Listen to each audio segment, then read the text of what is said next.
Hi, myself Steffi Justin, A second year psychology student. നമ്മളെല്ലാവരും എപ്പോഴും പറയുന്നതും സംസാരിക്കുന്ന ഒരു കാര്യമാണ് എങ്ങനെ ഒരു ഹെൽത്തി റിലേഷൻഷിപ്പ് കപ്പിൾസിൻ്റെ ഇടയിൽ മെയിൻറ്റെയിൻ ചെയ്യാന്നുള്ളത്.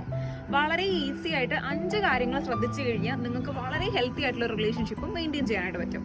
അതിലാദ്യം നമുക്ക് ചെയ്യാൻ പറ്റുന്ന കാര്യം എന്ന് പറയുന്നത് വളരെ ഓപ്പണും ഹോണസ്റ്റും ആയിട്ടുള്ള കമ്മ്യൂണിക്കേഷനാണ്.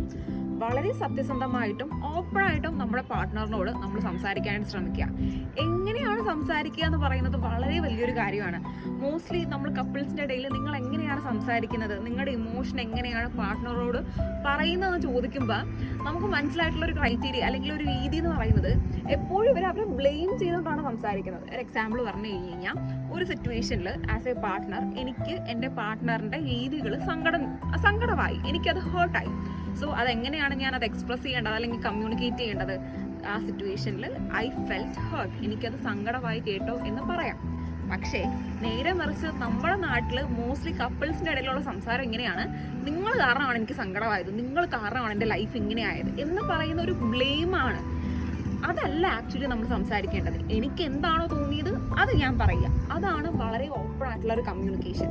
ആൻഡ് സംസാരിക്കാൻ നേരത്ത് ഒരിക്കലും വളരെ പീക്ക് ഓഫ് ഇമോഷനിൽ നിൽക്കുമ്പോൾ, ഭയങ്കര ദേഷ്യം കയറി നിൽക്കുമ്പോൾ, ഭയങ്കര സങ്കടമുള്ള സമയത്ത് നിങ്ങൾ സംസാരിക്കാണ്ടിരിക്കുക. കുറച്ച് നേരം കഴിഞ്ഞിട്ട് അതൊന്ന് സെറ്റിൽ ഡൗൺ ആയി കഴിയുമ്പോൾ സംസാരിക്കുന്നതായിരിക്കും എപ്പോഴും നല്ലത്. ആൻഡ് എന്തുണ്ടെങ്കിലും സംസാരിക്കുക. നിങ്ങളുടെ സൈലൻസ് എപ്പോഴും വളരെ പെർഫെക്റ്റ് ആയിട്ടുള്ള ഒരു ആൻസർ ആയിരിക്കില്ല. സംസാരിക്കേണ്ട സ്ഥലത്ത് നിങ്ങൾ സംസാരിക്കുക തന്നെ വേണം. അത് കുറ്റം പറയാനാകരുത്, ഒരിക്കലും മറ്റൊരാളെ ഹേർട്ട് ചെയ്യാനാകരുത്. നിങ്ങൾക്ക് എന്താണോ ഫീൽ ചെയ്തത് അത് വളരെ ഓപ്പൺ ആയിട്ട് കമ്മ്യൂണിക്കേറ്റ് ചെയ്യുക.